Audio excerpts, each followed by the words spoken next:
Sudah.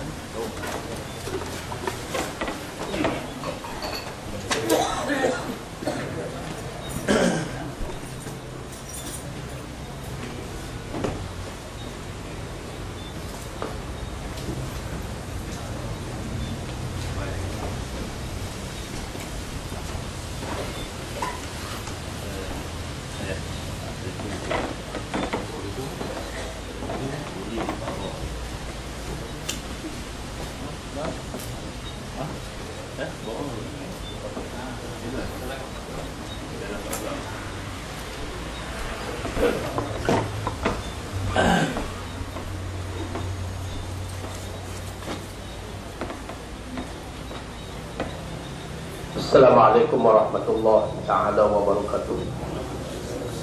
Bismillahirrahmanirrahim. Alhamdulillahi rabbil alamin. Wabihi nasta'inu ala umuri dunya waddin. Wa ala alihi wa sahbihi ajma'in. Ashhadu an la ilaha illallah wahdahu la syarika lah. Wa ashhadu anna Muhammadan abduhu wa rasuluh.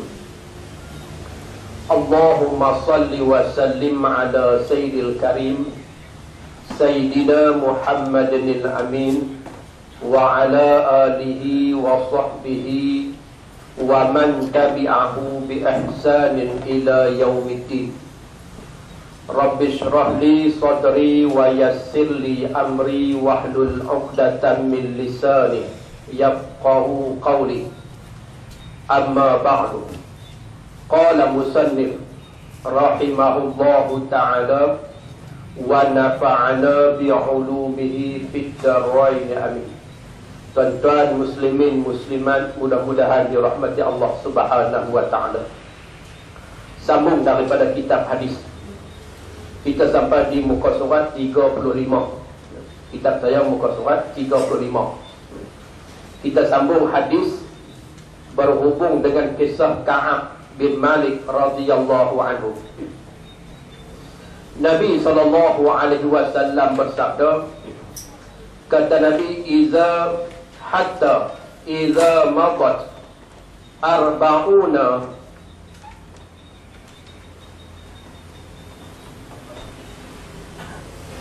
hatta iza madat arba'una minal khamsina wastalbasal wajhu wastalbasal wahyu idza Rasulullah sallallahu alaihi wasallam ya'tini faqala inna Rasulullah sallallahu alaihi wasallam ya'muruka an ta'tazila imra'ataka.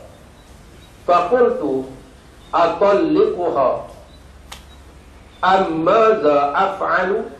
Faqala la, ila akhir hadis. Setelah berlalu 40 hari, selepas berlalu 40 hari, Ka'ab bin Malik dan dua orang sahabat yang di pulau, di bumi Madinah Al-Munawwarah, dan wahyu masih tidak turun kepada Rasulullah sallallahu alaihi wasallam.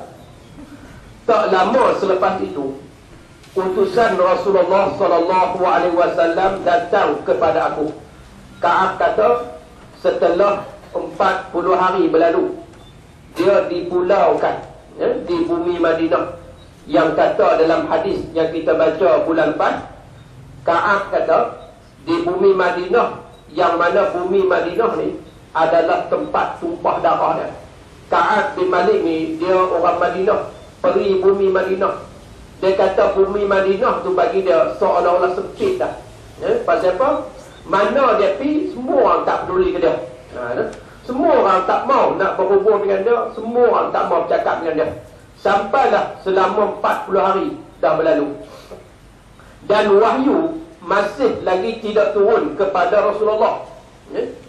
Kemudian tak lama selepas itu, utusan Nabi SAW datang kepada aku, menyatakan bahawa sesungguhnya Rasulullah SAW menyuruh aku mengasingkan perempuanku.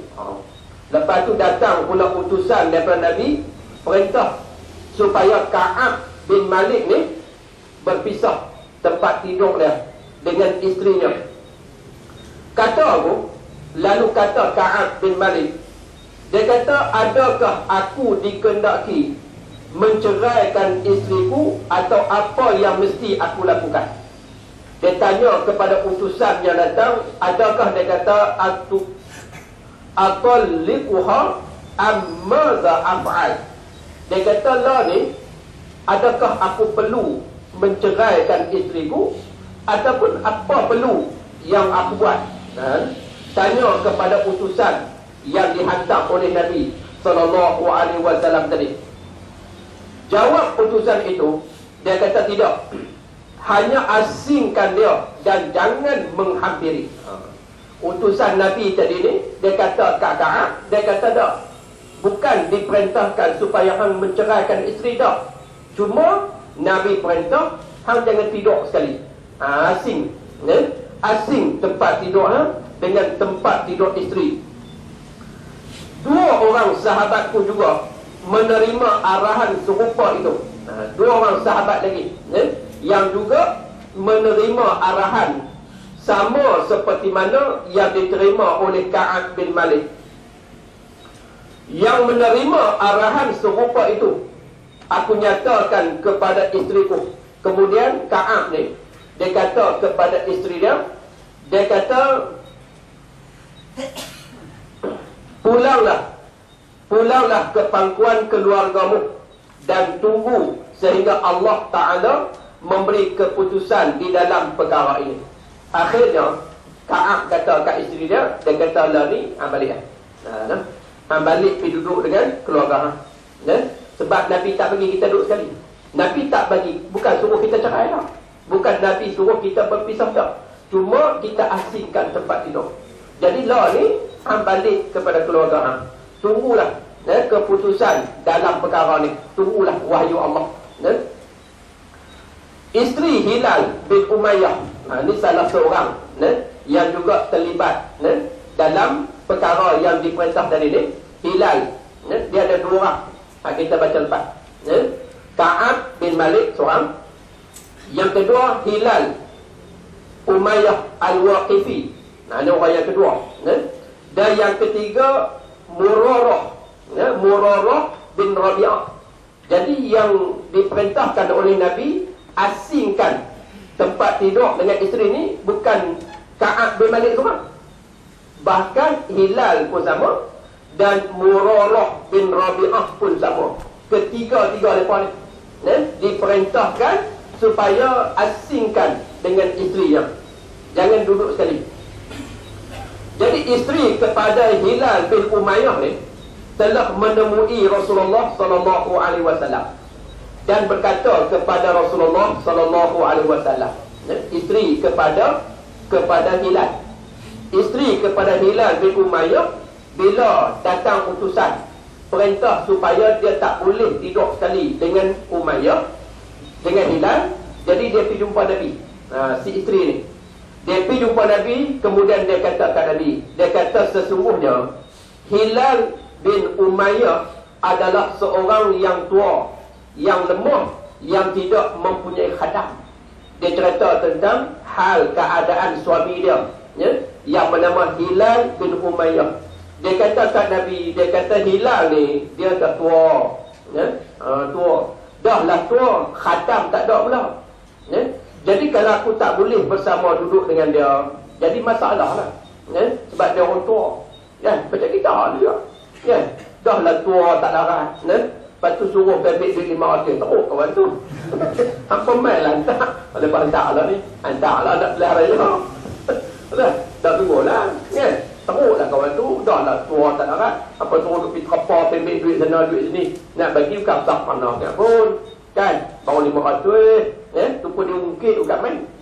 Kan? 500 tu beda pelihara raya 5 tahun. 5 tahun. Total 500 tu, total bagi dengan 5 tahun. Dapat setahun 100. Setahun 100. Kan? Setahun 100 tu total bagi dengan 12 bulan. Dapat orang 8 ringgit 3 orang bulan. Nah, 8 ringgit 3 orang, tuan-tuan bagi dengan 30 hari, dapat saya orang 0.23 sen. Kan benar-benar pun kan, tapi bila sebut nilai tu jadi Ka'ab ni, isteri kepada Hilal bin Umayyah ni, dia bagi tahu kat Nabi, dia kata, ya Rasulullah, Hilal ni dia tua, kemudian Hilal ni pula dia tak ada khadam, dia tak ada khadam, jadi tak ada hamba yang nak bantu dia. Jadi kalau dia tak boleh duduk sekali dengan suami dia Hilal ni, jadi susah. Kemudian dia kata kat Nabi, dia kata, adakah Rasulullah tidak setuju kiranya aku berkhidmat kepadanya? Jadi dia kata kat Nabi, dia kata, ya Rasulullah, boleh tak boleh? Aku nak duduk juga dengan Hilal ni, aku nak khidmat kat dia. Suami dia tu, yang kata Hilal tu suami dia, yang mai jumpa ni bukan Hilal, isteri kepada Hilal, bini dia pergi jumpa Nabi, minta izin lah. Sebab Nabi tak bagi duduk sekali. Bila Nabi tak bagi duduk sekali, dia kata kat Nabi, dia kata suami dia tua, khadam pula tak ada. Jadi macam mana ya Rasulullah, boleh tak boleh? Bagilah kebenaran. Dia nak duduk sekali. Dia duduk sekali itu tujuannya nak khidmat, nak bantu suami dia. Jawab baginda, Nabi kata tidak, hanya jangan dia mendekati kamu. Nabi kata tak, aku bukan suruh hampa ni duduk asyik-asyik. Tak, cumanya tak boleh sekali je, tak boleh jimah. Maksud dia begitu. Jadi nak duduk sekali satu rumah, nak tolong dia apa pun tak apa. Yang tak boleh ni nak tidur sekali. Yang tu je yang Nabi tak bagi tu. Itu ya. Bukan kata kena tidur rumah asin apa semua dah. Yang tak bolehnya ialah mendekati kamu. Dia tak boleh jimah, dia tak boleh tidur sekali dengan Bila Nabi kata begitu, jawab isteri Hilal. Lalu si isteri ni kata kat Nabi, dia kata, demi sesungguhnya dia tidak berdaya berbuat sesuatu. Dia kata laki dia ni kalau tidak sekali tak apa, kan konden lah. Tak boleh apa-apa lah kan. Bini ni bercerita ke Nabi tu, kita kalau jangan bercerita begitu kan. Tapi nak habaq kata nak minta sangat-sangat tu, keizinan Nabi tu, itulah alasannya. Dia kata kat Nabi, dia kata Hilal ni dah tua, khadam pula tak ada. Jadi boleh tak boleh ya Rasulullah, aku nak duduk sekali juga dengan dia, nak khidmat ke dia. Nabi kata tak apa, tak ada masalah apa, cumanya hampa jangan berdua, hampa jangan sekali, jangan jimat. Bila Nabi kata begitu, dia bagi tahu pun, dia kata ya Rasulullah, yang kata Hilal ni tidak berdaya berbuat sesuatu, dia ni tak boleh buat apa lah. Mau tidur sekali pun tak boleh buat apa lah. Dan demi Allah, dia sentiasa menangis sejak menerima keputusan itu sehingga sekarang. Demi Allah, si isteri ni kata kepada Nabi, yang Hilal ni selepas menerima keputusan daripada Nabi ni, sentiasa dia menangis, sentiasa menangis. Dan sebahagian dari keluarga aku berkata, ini keluarga kepada Ka'ab bin Malik, sebahagian daripada keluarga aku tu dia rujuk kepada Ka'ab, berkata, jika kamu minta izin daripada Rasulullah sallallahu alaihi wasallam mengenai isterimu, tentu akan mendapat kebenaran seperti yang telah diperolehi oleh isteri Hilal.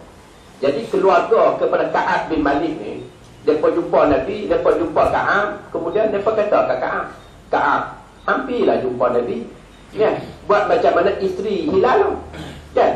Isteri Hilal ni dia pergi jumpa Nabi, minta kebenaran, nak duduk sekali, cumanya tak boleh nak jimat, kan? Kalau hampir jumpa Nabi, minta kebenaran macam isteri kepada Hilal bin Umayyah tu, tentu dia kata Nabi akan bagi kebenaran, tentu, kan? Bila dikata macam tu, lalu aku, yakni Ka'ab menjawab, dia kata, aku tidak meminta izin kepada Rasulullah sallallahu alaihi wasallam. Ka'ab kata tak, dia kata la astazinu fiha, aku tak pernah minta izin seperti mana isteri Hilal tu. Aku tak minta kepada Nabi. Di mana dia kata, aku belum tahu apakah jawapan Rasulullah sallallahu alaihi wasallam. Kalau aku pergi minta pun, dia kata aku tak tahu apa jawapan yang aku akan terima daripada Nabi apabila aku meminta izin tentang isteriku, sedangkan aku adalah orang yang termuda di antara kami bertiga. Jadi Ka'ab ni, dia kata kalau aku pergi minta izin kat Nabi, aku sendiri pun tak tahu apa jawapan yang aku bakal terima daripada Nabi. Sebab antara mereka tiga orang ni, antara Ka'ab, Hilal dan Murarah ni, Ka'ab ni hak paling muda tadi. Ya, Hilal dia lah, dia satu orang lelaki yang dah tua dah. Bila isteri dia berjumpa Nabi, ya lah Nabi bagilah kebenaran itu. Ni aku ni. Dia kata, kami bertiga ni hak paling muda aku. Ya.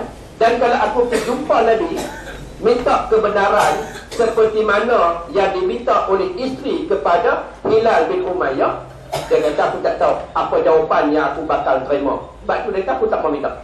Ya. Dan kami telah melalui keadaan begitu selama 10 hari. Berpisah. Ya. Tak boleh duduk sekali ni, ataupun tak boleh jima' dengan isteri ni. Dia kata berlalu selama 10 hari, menjadikan jumlah 50 hari. Lama tu kan. Lama. Yang kata hukuman yang dikenakan kepada 3 orang sahabat tadi ni lama. Sampailah 50 hari. Sejak dilarang oleh para sahabat bercakap-cakap dengan kami selepas aku bersemayang subuh di rumah kami pada hari yang ke-50 itu. Masuk pada hari yang ke-50 selepas Ka'ab bin Malik ni sembahyang subuh di rumah. Ka'ab ni dia tak pergi lah sembahyang berjemaah. Tak pergi lah. Pasal apa? Pasal bila dia pergi sembahyang jemaah pun, semua orang tak mau salam dengan dia. Semua orang tak peduli kat dia. Dia ni seolah-olah dibuang oleh masyarakat Islam Madinah waktu tu. Seolah-olah macam tu. Dan dia sendiri pun merasakan bahawa Madinah ni bagi dia adalah satu tempat yang cukup sempit bagi dia. Sedangkan dia ni adalah anak Madinah. Anak kelahiran bumi Madinah. Jadi dia sembahyang subuh lah di rumah. Selepas selesai, dia kata aku bersembahyang subuh di rumah pada hari yang ke-50 itu, di mana aku sedang duduk mengenang nasib kami bertiga. Habis sembahyang subuh tu duduk mendengung, duduk fikir apa kesudahan. Lepas tu dah lah dia dipulaukan. Lepas tu Nabi pula kata jangan duduk tidur sekali ingat isteri pula. Jadi habis main subuh tu duduk fikir pula ni, apa kesudahan ni, yang mana pergaulan kami telah sempit di muka bumi ini. Di Madinah, siapa pun tak mau peduli dah kat mereka 3 orang ni. Sebagaimana telah disebutkan Allah dalam Quran, nafasku terasa sebab seolah-olah bumi yang luas menjadi sempit. Sebab yang kata Ka'ab bin Malik ni, bila kenang balik nasib dia tu dan tak nampak jalan kesudahan, seolah-olah Madinah ni jadi sempit bagi diri dia. Sebab yang kata Ka'ab ni, tiba-tiba aku terdengar orang berteriak dengan kuatnya, wahai Ka'ab bin Malik, terimalah khabar baik. Dapat habis main subuh. Dengar satu suara, wahai Ka'ab bin Malik, terimalah khabar baik. Aku pun sujud syukur. Tak sampai lagi perkhabaran tu ni, cuma dengar suara hai Ka'ab bin Malik, terimalah perkhabaran yang baik. Dengar suara tu, Ka'ab bin Malik ni hak dalam rumah tadi ni sujud syukur dulu. Sujud syukur. Dia nampak dah, mungkin dah turun dah wahyu daripada Allah. Mungkin dia akan terlepas dah daripada hukuman ni. Sujud syukur yang kata Ka'ab bin Malik. Dan aku sedar petunjuk telah datang kepada Rasulullah sallallahu alaihi wasallam. Dan dia rasa tentulah wahyu dah turun lah. Tentulah dia terlepas daripada siksaan di atas bumi Madinah ni. Setelah selesai sembahyang subuh, Rasulullah sallallahu alaihi wasallam mengumumkan kepada orang ramai bahawa Allah Ta'ala telah menerima taubat kami.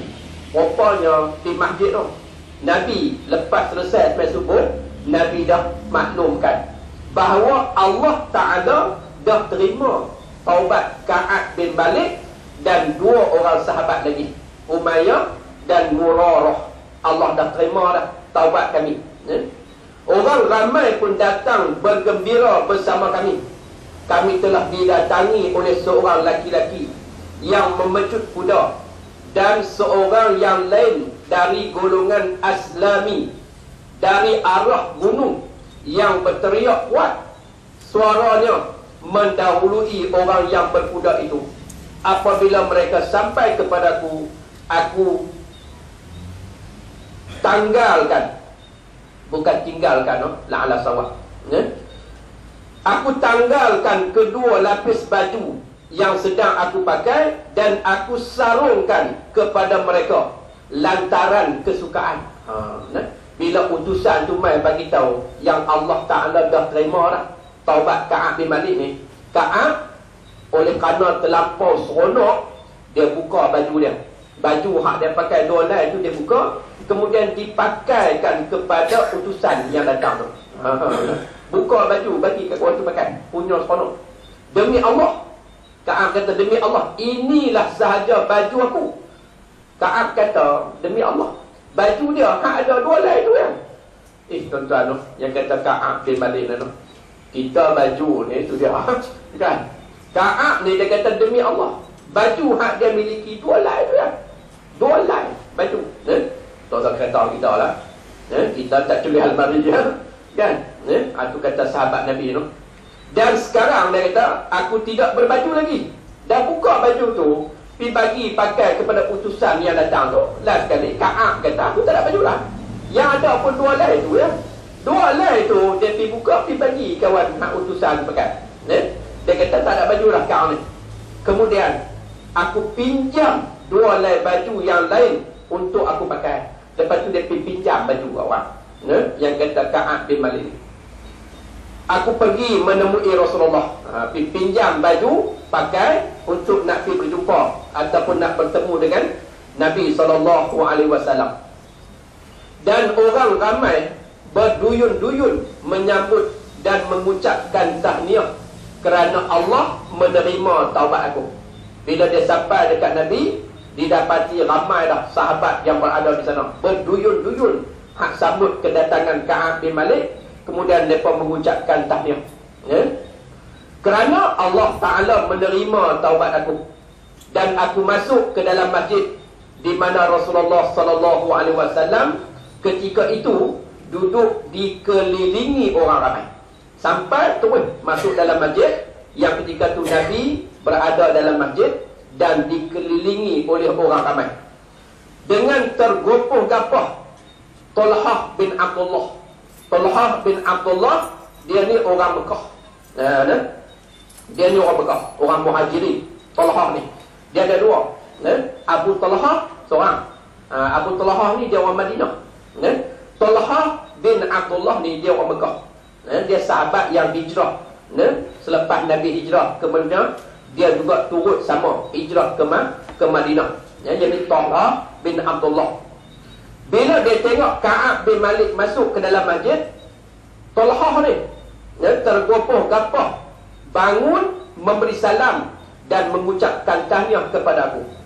Dia bangkit, kemudian dia datang dan dia bersalam kepada aku dan mengucapkan tahniah. Demi Allah, sahabat-sahabat Muhajirin selain daripada Talhah, tidak seorang pun yang bangun. Dalam ramai-ramai sahabat Muhajirin yang duduk dalam masjid bersama Nabi tu, hak bangkit pergi sambut Ka'ab bin Malik ni Talhah bin Abdullah seorang. Dia seorang orang Muhajirin, orang Mekah. Hak lebih daripada tu, sahabat-sahabat Muhajirin hak datang hijrah daripada Mekah ke Madinah ni, seorang pun tak bangkit Ka'ab tu. Seorang pun tak bangkit dan tak sambut kedatangan Ka'ab bin Malik tu. Peristiwa itu dia kata tidak dapat dilupakan oleh Ka'ab. Ini benda Ka'ab kata dia tak dilupa.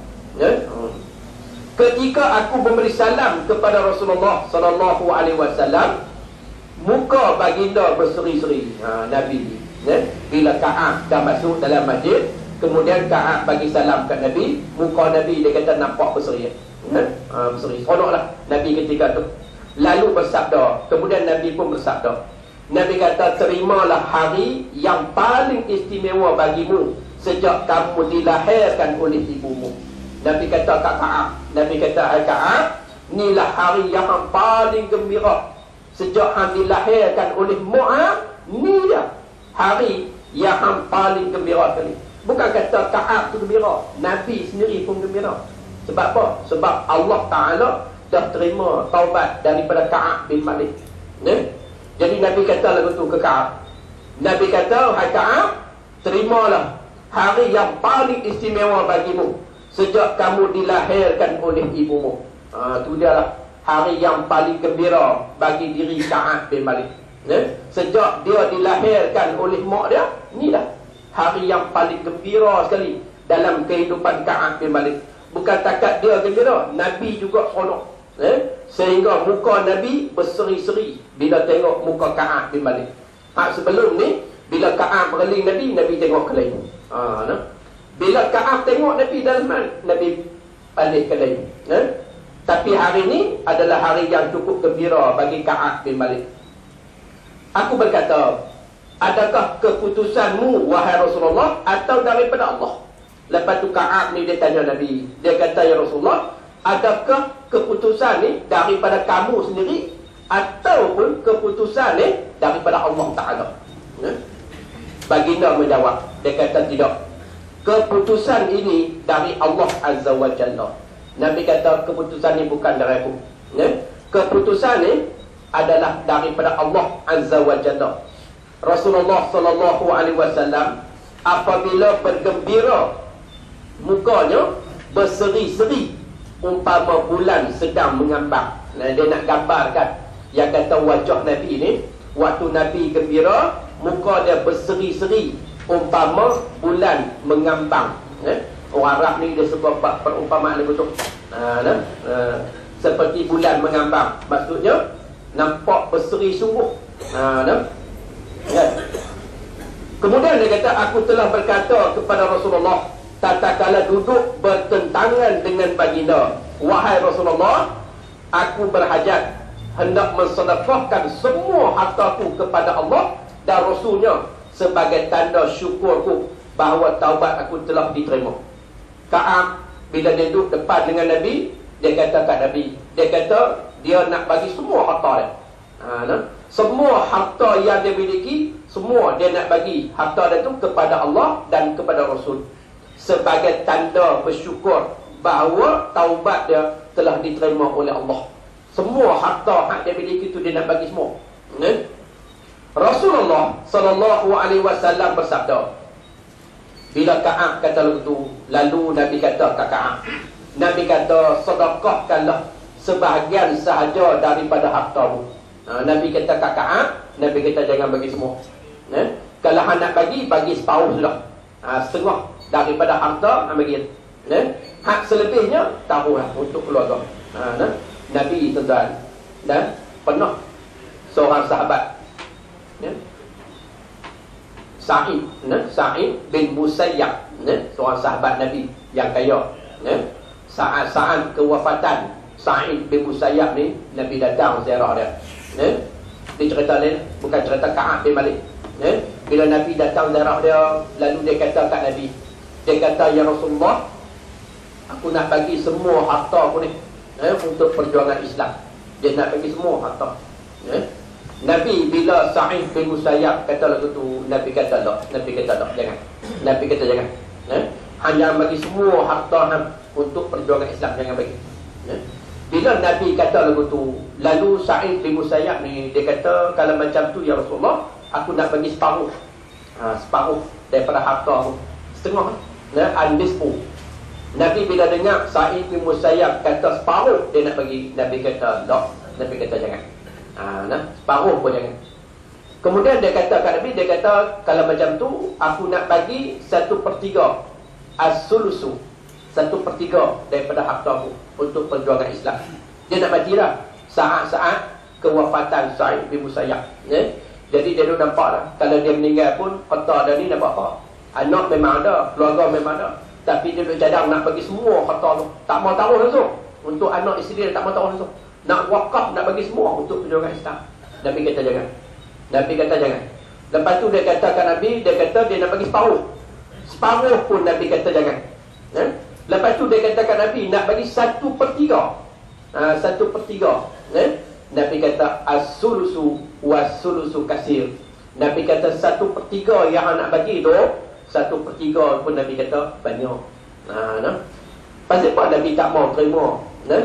Sedangkan sahabat tadi nak bagi harta untuk perjuangan Islam. Sebab Nabi kata, aku tak mau, hai Sa'id, bila hang meninggal, hang meninggalkan keluarga hang dalam keadaan susah melarat. Jadi Nabi SAW, Nabi tak mau kita yang ada harta sikit sebanyak ni, jangan duk bagi semua, jangan duk buat wakaf semua, taruh sebahagian untuk anak isteri kita. Kalau kita bagi 1/3 tu pun Nabi kata banyak. Sebab Nabi tak mau.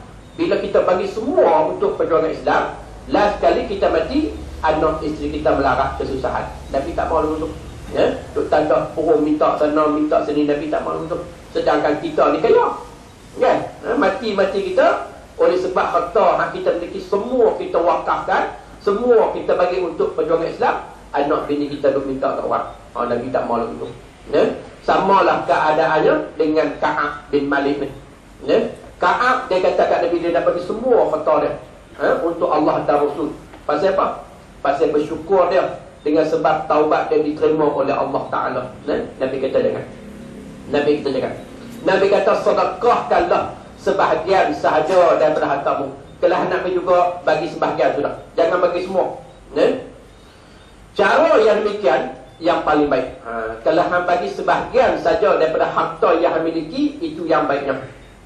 Jawabku, lalu kata Ka'ab bin Malik, dia kata aku memiliki bahagianku yang diperolehi di dalam peperangan Khaybar. Dia kata kat Nabi, dia kata ya Rasulullah, kalau aku bagi semua pun harta yang aku ada lagi habuan, iaitu tanah di bumi Khaybar. Tanah di bumi Khaybar. Khaybar ni satu lembah yang subur. Satu lembah yang subur. Jadi harta orang-orang Yahudi di Khaybar tu diambil oleh tentera-tentera Islam. Sebab bila tentera Islam nak pergi memerangi Yahudi yang berada di Khaybar ni, mereka lari ke sini.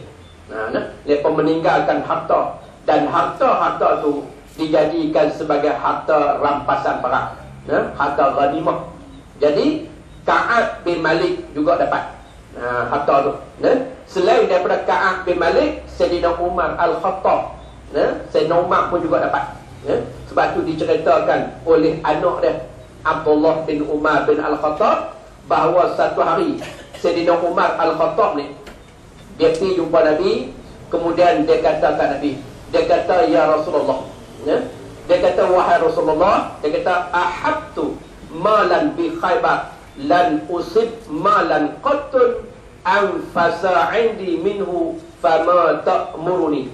Dia pergi jumpa Nabi yang kata Sayyidina Umar, kemudian dia kata kat Nabi, dia kata ya Rasulullah, dia kata asaba ardan bi Khaybar, aku dah terima harta di bumi Khaybar, sebidang tanah, sebidang tanah yang berada di bumi Khaybar, jadi dia terima dah.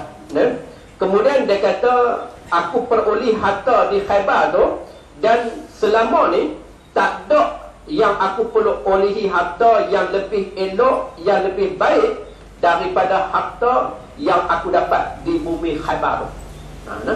Antara harta yang dimiliki oleh Sayyidina Umar Al-Khattab, dia kata hak paling bagus sekali, tanah hak paling baik sekali ialah tanah di bumi Khaybar.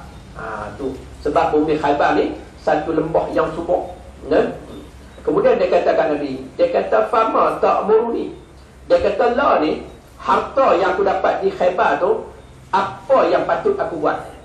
Dia tanya Nabi. Sahabat bila dia nak guna harta yang dia miliki, dia akan tanya Nabi tu. Dia akan tanya Nabi tu. Macam bila Nabi hijrah ke Madinah, waktu Nabi mula sampai di Madinah, satu hari Nabi keluar masuk ke ladang kurma, kan? Kemudian Nabi tengok ada sahabat Ansar yang duduk di atas pokok kurma, duk bagi kahwin, dia bunga kurma, dia ambil bunga jantan, dia pergi retuk atas bunga betina, ya. Itu teknologi orang-orang Madinah, ya, supaya menghasilkan buah kurma yang bermutu tinggi, ya. Jadi Nabi ni bila tengok sahabat hak duduk kahwin terbunga kurma tu, Nabi tengok, kemudian Nabi berlalu, ya. Sahabat hak duduk atas pokok kurma tu, dia sedang tadi Nabi duduk perhati dah. Bila Nabi berjalan, dia turun daripada pokok kurma. Dia turun daripada pokok kurma, dia hambat Nabi. Dia kata, ya Rasulullah, tadi yang kamu tengok tu, aku duk kahwinkan debunga jantan dengan debunga betina. Adakah perbuatanku tu salah? Oh, tengok tuan-tuan, dia kata sahabat kan. Dia nak tahu tu, hak perbuatan dia duk berkahwin tu salah ke tak? Sebab tu dia sanggup turun daripada pokok kurma, dia pergi hambat Nabi. Nak tanya hatu ya? Nak tanya hatu ya? Nabi kata apa? Nabi kata, antum a'lamu bi umuri dunyakum. Nabi kata, hampa lebih tahu urusan dunia apa. Kahwin lah, nak kahwin pun nak berdoa lagi tu. Itu sebab tu Nabi ni dalam urusan dunia ni dia tak ambil kisah kan. Dia mementingkan dalam hal urusan akhirat. Tapi tuan-tuan, saya nak cerita, kata sahabat ni, suatu benda bila dia buat ni, dia nak dapat keputusan jawapan dari Nabi. Tu. Apa benda pun dia nak tanya Nabi tu. Sayyidina Umar dah dapat dah tanah di Khaybar. Dan tanah tu tanah yang subur. Dan dia pun bagi tahu kat Nabi. Banyak-banyak harta dia, hak itulah harta hak paling baik sekali. Lalu dia kata kat Nabi, dia kata, fama ta'muruni. Lah ni apa patut aku buat dengan harta di Khaybar tu? Nampak tak? Nabi kata kat dia. Nabi kata, in syi'ta habasta aslaha. Nabi kata, kalau hang nak, jangan kau jual. Nabi kata. Nabi kata, in syi'ta habasta aslaha. Jangan hang jual tanah tu. Sebaliknya Nabi kata, wa tasaddaqta biha. Tapi hang sedekahlah hasil daripada tanah tu. Nabi kata, tanah di Khaybar tu hang jangan jual. Nabi kata. Tapi ambil hasil yang ada di atas tanah tu, hang sedekahkan. Fatasaddaqa biha Umar annaha la yuba'u aslaha. Jadi Sayyidina Umar ni, bila Nabi kata lagu tu, dia pun ambil hasil yang ada di atas tanah di Khaybar milik dia tadi ni, dan disedekahkan dia. Dibuat kebajikan daripada harta tu. Wala yuhabu, dan dia tak hebahkan harta tu. Wala yurasu, dan dia tak pusakakan harta tu kepada anak-anak dia. Sebaliknya, tasaddaqa biha fil fuqara. Dia guna pendapatan daripada tanah di Khaybar tu untuk bersedekah kepada fakir miskin. Jadi dia panggil sedekah hasil daripada tanah tu. Diwakafkan. Hasil yang ada atas tanah tu, dia wakaf. Dia bukan wakaf tanah tu. Sayyidina Umar dia tak wakaf tanah, dia tak wakaf, dia tak jual, dan dia tak wariskan tanah tu kepada anak-anak dia dah. Sebaliknya tanah tu, apa yang ada di atas tanah tu, hasil-hasil dia disedekahkan kepada fuqara, orang fakir miskin. Wal ghuraba, dan juga diberi kepada orang-orang dagang. Kalau orang yang datang daripada jauh, orang yang berdagang, jadi dia ambil hasil di atas tanah tu, bagi juga kepada orang yang berdagang. Wal riqab, dan hamba yang dijanjikan merdeka. Hamba yang Tuhan dia janjikan merdeka. Kalau hang boleh bayar sekian-sekian banyak, aku merdekakan hang. Jadi Sayyidina Umar ni ambil hasil di atas tanah di Khaybar tu, bagi kepada hamba yang dijanjikan oleh Tuhan ni untuk dimerdekakan.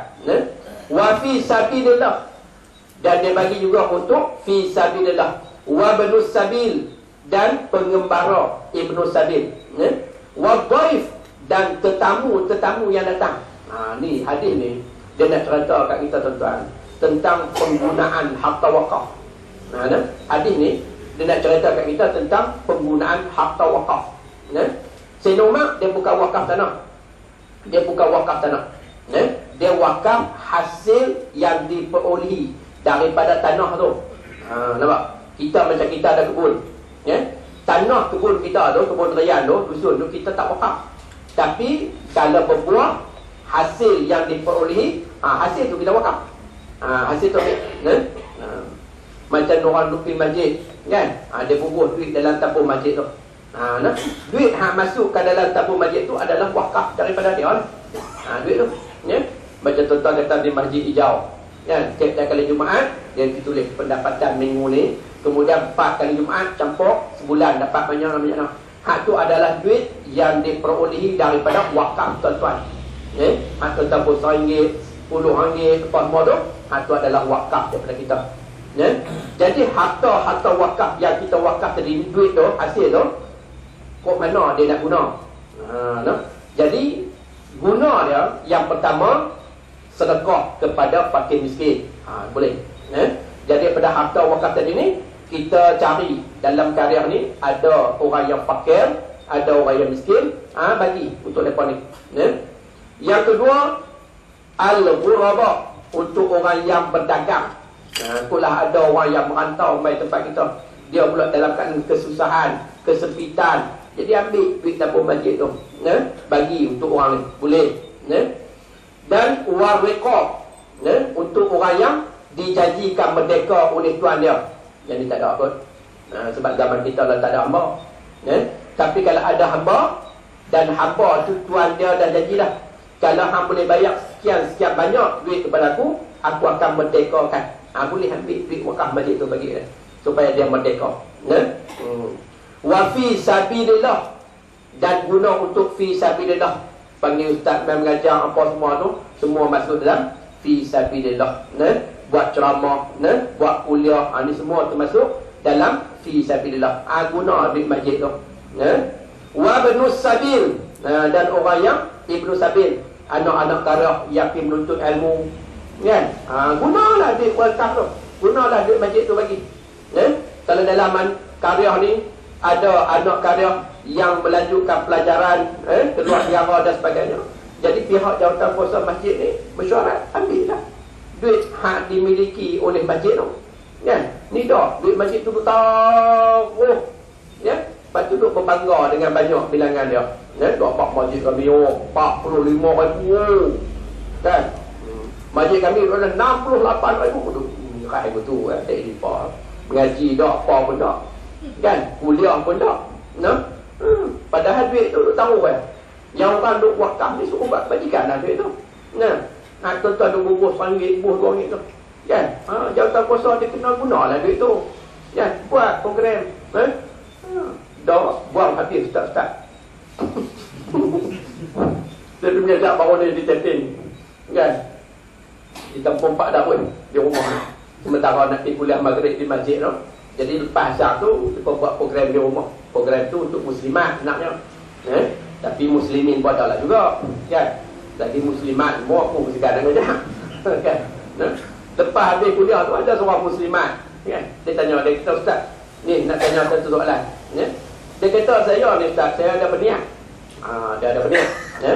Saya ada berniat nak pergi beli ayam, kemudian nak lepas dalam masjid. Wah, boleh.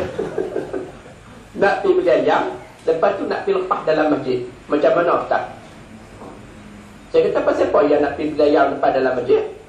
Ya, beli ayam sembelih, masuk main makan lah sini. Saya boleh makan, semua boleh makan. Yang berniat nak pergi lepas dalam masjid, pasal apa? Tak lah ustaz, dia kata geram. Geram.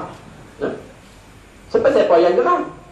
Dia kata pengurusi baru ni, dia kata, lepas lepas lantik dah jadi pengurusi baru, dia buang semua ustaz tak hang ayat di masjid tu. Dia orang, ya, dia buang semua. Seorang pun tak ada. Semua dia centang habis semua.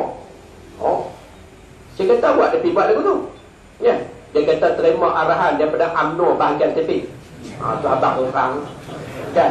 Buat nak report dia, ya.